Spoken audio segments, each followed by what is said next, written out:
Unpredictable, immersive, and extremely eerie are the three words I would probably use to immediately describe VRChat. VRChat is a game based on socialization, whether it's in a bar, a game like Among Us, or just a normal hangout spot. There's a lot of adults unloading after work, just hanging out with some of their friends online, or there's a lot of kids just running around being annoying. It's just nothing but kids in there.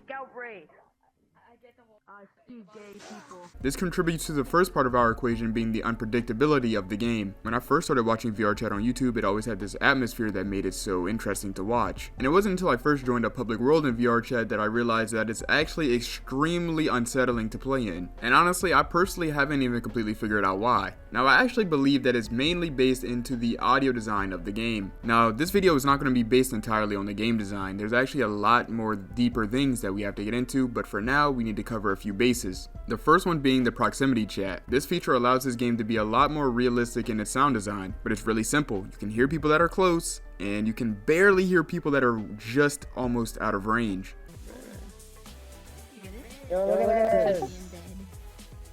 But I'm sure most people are pretty familiar with proximity chat, so I'm not really going to get too deep into it. Now, a more subtle part of the audio that adds to the atmosphere would have to be that there's just absolutely no overall music playing. Like, all of the music you hear in the game is either played off a TV or through somebody's mic. It kind of gives the game a creepy backrooms type vibe. However, this does contribute greatly to the second part of our equation, which is how immersive the game is. But that just leaves us with one more missing piece of the puzzle. That would be the overall eeriness and scariness of the game. Now, like I said before, the game itself can be pretty unsettling due to its design, but that's not exactly why I actually made this video. The scariest part are really just the players themselves. Now, before I got into VRChat, I actually watched a lot of videos about it, and one of those videos were about mainly just the people who play this game all the time. Now, of course, many people do use video games as a means to distract themselves from reality. I do it, you probably do it, and you're not alone. Tons of people do this. But when it comes to this virtual world, there seems to be a bit more to it. There seems to be a bit of an abundance of VRChat addicts. Now, before I get any further, I want to say this is not me, dogging these people. I'm not dogging these people. I'm not trying to make fun of them. This is a real thing. I don't know their situation, so I'm not going to sit here and tell them to play less, but I do want to take a dive into it. Now, there's a few levels before this addiction, and there's actually a level above it that's far worse. And I think these steps are best described as rungs of a ladder. The first step just being a casual player. This is somebody that just hops in every once in a while, maybe with some friends, just hangs out, socializes, plays a couple of games, and then gets off. Then, of course, there's the regular user who just has become acquainted with the game, understands how everything works. They have worlds that they prefer. They might help out some of the newer players that are just joining the game. They might play almost every day just as an escape from reality, but they know how to control themselves and when to get on and off. Now, if we go a little higher on the ladder, we get to the people that think they're better than everybody else just for playing the game a lot. Now, originally I was going to talk about the people who are like bouncers or, work actual jobs within the VRChat, but it's actually not even about that. It's really more about the people that would just straight up ignore you even though they can see and hear you just because you're not the higher rank.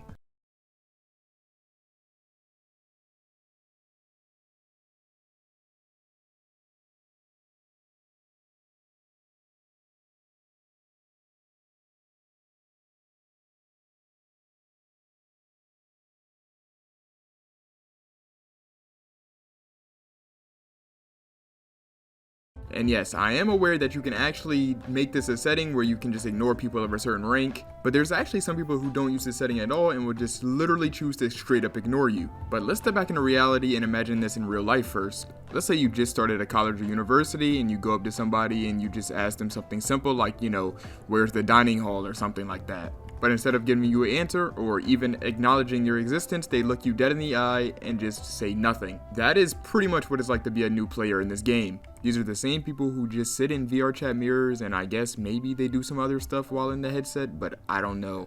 Sometimes I feel like they're just sitting there looking at themselves. But now we've finally made it to the rung of the ladder for addiction. These people quite literally live in VRChat. But I'm not gonna lie, the first day I got on this game, I completely understood immediately. Like, I'm not gonna lie, when I got on, I was pretty hooked. It's extremely social, you can see people's mannerisms, it's pretty much like real life, but without having to deal with like the social anxiety that comes with it. But for some people, this just becomes their reality. They spend pretty much as much time as possible in VR. They will watch movies, eat, and even sleep in VRChat. These people end up getting a lack of real social interaction, a lack of real exercise, and pretty much anything that you need, they don't really get, but they feel like they're getting because this world is just so stimulating. Now this leads us to the top of the ladder and of course the most dangerous part of it. This is where addiction turns into a complete dependence. Now at this point, I'm assuming that these people are going through some kind of real world problems that they just simply cannot escape. To me personally, this just seems like they're avoiding some form of depression or real world issue and just completely replacing it with a different reality. Now the main problem I hear about is a lot of drinking or substance abuse otherwise.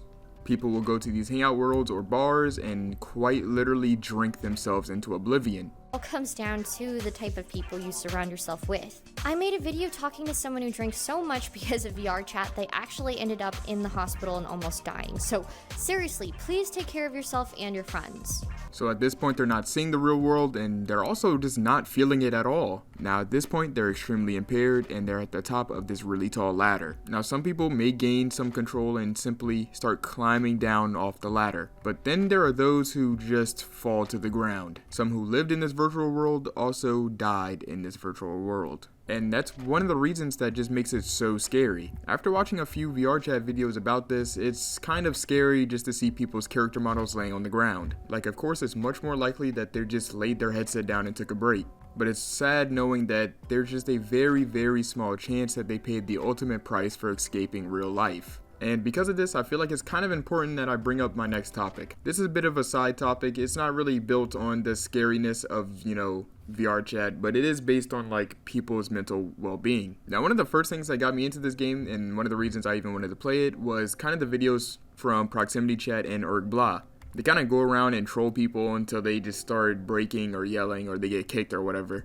You want me to tell them that? Yeah. It's not a trick question. It's a genuine question. Why do you even want to know? Why does it matter? The f does the public mean? I am not gay! And I still watch them because I'm just not going to sit here and lie. It is funny.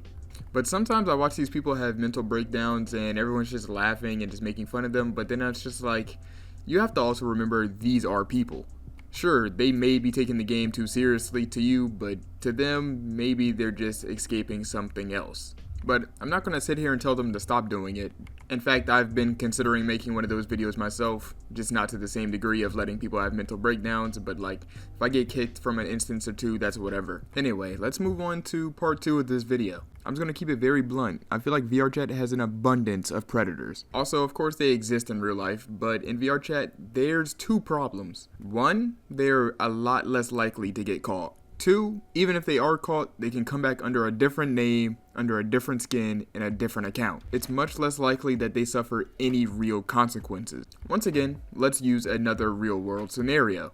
Imagine you see a 13 and a 25-year-old hanging out. Sure, they could have some common interests like video games or whatever else, but how much can you really talk to someone with a 10-year age gap and being very far from an adult? But let's say you don't have a problem with that, sure. But let's imagine they're dressing like this and they're around a bunch of people who also do the same thing. These people will form these relationships over the internet, and because it's over the internet and in VR, so the younger party will probably think nothing of it and probably be told that it's completely okay, and then the predator will somehow just scapegoat all the blame to something completely different. But it doesn't just stop there. It's that sometimes the young people in this game actually are a huge part of the problem, but not in the situations that I have previously mentioned. Due to the lack of actual age verification, sometimes the kids will actually go out of their way to entrap some of the adults. You know the most craziest thing that an adult can go through on this damn game? Is a whole minor that sounds like a whole ass adult. Like, you know how many fucking little boys I've seen in here that are fucking 14 that sound like they're smoke like 50 packs a day? Yeah, I ERP for $15 an hour. I'm sorry, what? So you gotta understand, how old are you? I'm 14. You're what? Now, regardless of them lying, you should always check someone's age before you do something like that, no matter if it's virtual or not. And at this point, I feel like both parties actually have to take some of the blame. The younger person for lying needs to take some blame. You don't have to be 18 or plus to know that what you're doing is wrong. If you didn't think it was wrong, then you wouldn't lie in the first place. Your brain does not magically develop these things right when you turn 18. That is not real life. Especially growing up with the internet, you should probably be well aware of these things. But I do think Mr. 188 made a good point when he said you cannot place all of the blame on the kids. Children, after all, are highly impressionable. The culture of VRchat is highly sexual, rewarding having an attractive voice and or revealing avatar with far more attention and perceived positive interaction than an individual without these advantages. However, if you're the adult in this situation, you should obviously know to check someone's age online. This is just not a new concept. This did not just start with VRchat. This is something that's been going on for a long time. And honestly, the way this game's environment affects kids is extremely scary. I can't fully blame them, and I actually do feel a little bad for them, because I understand what it's like to be highly impressionable. I mean, we have literally all been there. We all should really understand. If you crave attention and you're not getting it unless you look or act a certain way, then you do start to change. Honestly, I could literally just keep talking probably for like an extra hour just about both of these points that I made, but I'm not going to do that right now. But I do want to end off on what I think is probably the scariest part about both the weird predatory side and the addiction side of this game. And that would be the fact that there's just simply no easy fix. There's quite literally no way to stop all of these things from happening because anyone can be playing from anywhere on the planet. There's 100 different consent laws, there's 100 different drinking laws, there's 100 different substance laws. Nowhere is the same. If they were to try to implement some kind of fix where you had to enter your age to do certain things, then people would simply get upset and stop playing the game or find ways around it. Meaning that within the foreseeable future, there is very likely never going to be any sort of safety feature for any of these people. The headset cannot tell you to stop drinking, and the game will likely never ask to verify your age or anything of that nature. The best we can really ask for is for servers to crack down on this stuff, but even then that would probably cause a lot of chaos and it would probably take a lot of work that people simply just don't have the time for. But anyway, I hope you guys enjoyed this video. Like, sub up, give me any feedback. If you disagree with anything I said, let me know. And if I missed anything, still let me know.